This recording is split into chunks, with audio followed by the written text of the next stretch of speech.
Welcome to the special segment of this tuning series where I get the opportunity to tune a drum for another drummer, match it to my drum because they brought me a classic Dyna-Sonic 5x14". This belongs to Jason Corbiere, drummer for blues legend Jimmie Vaughn.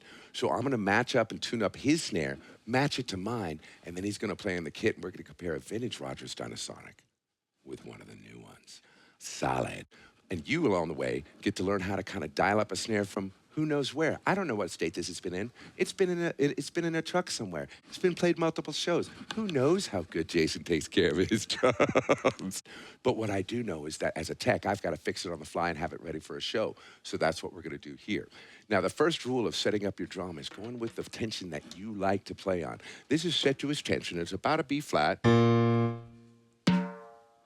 So I'm gonna bounce up this top head and then go ahead and attack the bottom head and put an interval on it like I have on mine, which at the moment is the perfect fifth. So we're gonna go ahead and put this together in motion. You get to watch me do it so you can learn what it's like to get your snare out of a bad place and into a good place. All right, so the first thing I'm gonna go ahead and do is make sure you can't hear the snare wires because these baskets on these are a little challenging when it comes to tuning these snare rails. But let's see what we got going on here.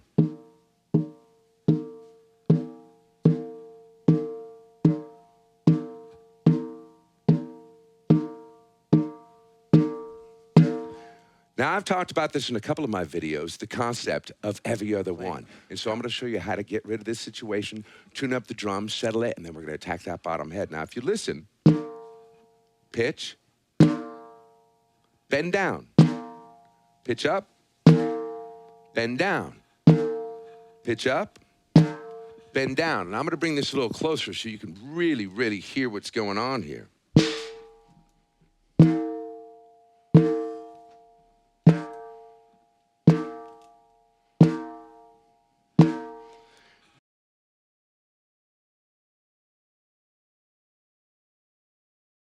There you go. You can hear it bend right up into pitch, just like a guitar string. Take that, Jimmie Vaughn.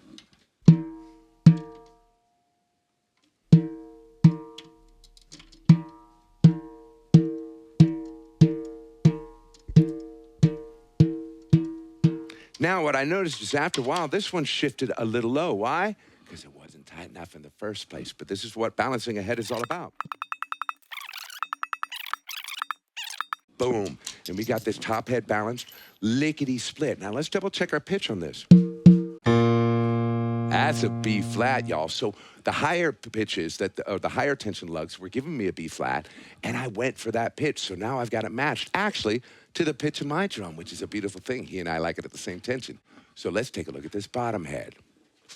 Now, this is a head that a lot of people don't really pay attention to, and I'm gonna tell you as a drum tech, it is probably the most important head of the drum, especially the one on the snare drum, because if your snare drum is noisy, if your snare drum isn't speaking well or having a lot of throat, it sounds buzzy and it sounds dead, and the rest of the kit doesn't speak well. It just sounds like a drum with a whole bunch of other drums.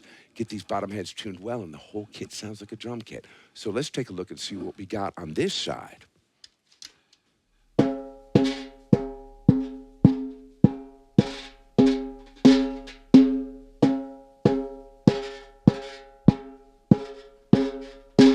So we've got every other one again.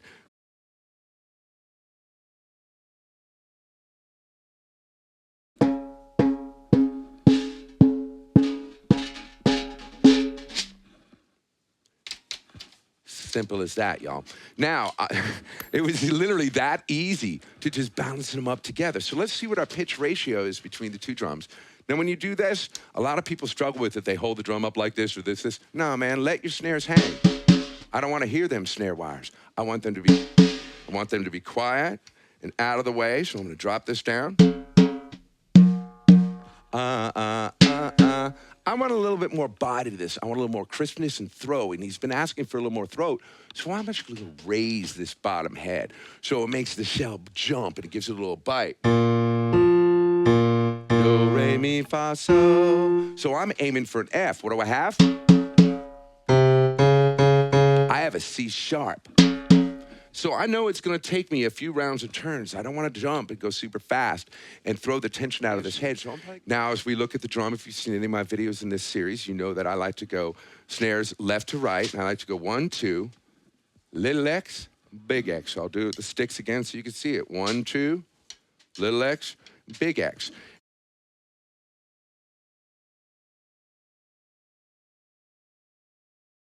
Now, another reason I use 2 keys, and I've mentioned this several times, is I can feel the tension change underneath my hands. So we went up about a set of actually 1/8 turns.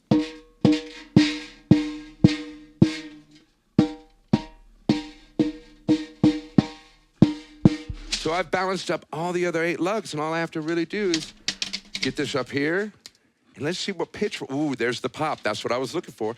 Let's see the pitch we got going on now.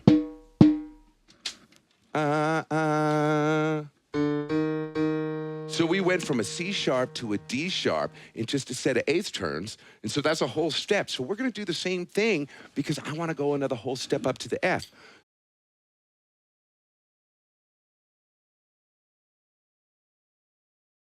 One, two, tiny X, big X, done, man, done. So let's see if these 8ths did it.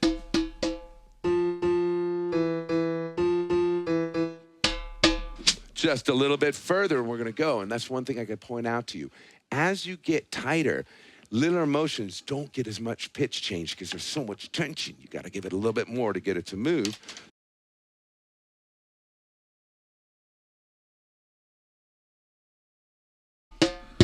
Now, the beautiful thing about this experience compared to some of the other drum tuning experiences in this series is right now, this is an old head. It's been played. It's got blues goodness all over it. Jimmie Vaughn's notes have stroked across these snare wires and heads while Jason was playing the heck out of it. And that's a beautiful thing. There's something to said about the character of a drum head that's been played. But now we got this drum at a B flat to an F, I'm pretty sure. Let's see. Do, re, mi, fa. So, let me make sure those snare wires are off so you can really hear it. Do, re, mi, fa. Bang, man, it only took a few minutes because we paid attention to our tension relationship. So if you're a pretty good tuner, take a look at what's going on. Drop that moon gel right in the middle, y'all, to kill the crosstalk, and you can get your snare drum set up to where it's sounding pretty darn good. It's got no muffling on it, but let's see what she's got. Let's see what she gives me. Ooh, tighten up them snares just a little. It's been traveling, boys and girls. Ooh, we got a nice pop on that snare drum. I can even tighten up that snare frame. Oh, there it is. Just a little more. Just a little more. That's what I'm looking for, y'all. So I'm gonna compare this up. There's the sound right there, y'all. That's what I'm looking for. Woo!